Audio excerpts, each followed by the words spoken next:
Good afternoon, my name is Alan Ridderhoff. I'm the Regional Sales Manager for Dyness.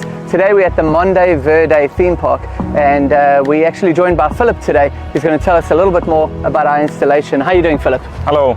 Excellent. So Philip, we installed these 3 DH200F. I wanted to just know from you, what was the actual usage for the batteries?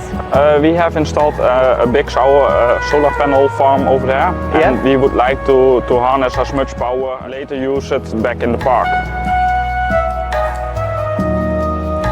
What is the power output of the 3 batteries that you have over here? We can supply 300 kilowatts of power to the park, and we can store about 600 kilowatts of energy inside of the batteries. Okay, fantastic.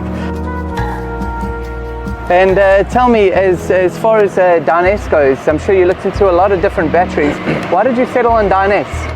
We settled on Dyness because price and quality, it's pretty good. And also the ease of installation is pretty easy because you need to supply the power cable.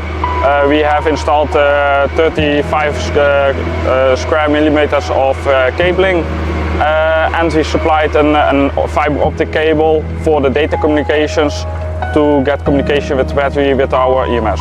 Okay, perfect. So 2 cables, and you linked all of the inverters together and the batteries together, and now you've got all the power you need. Yes, exactly. Wonderful. Well, job well done. Thanks so much for your time today, Philip.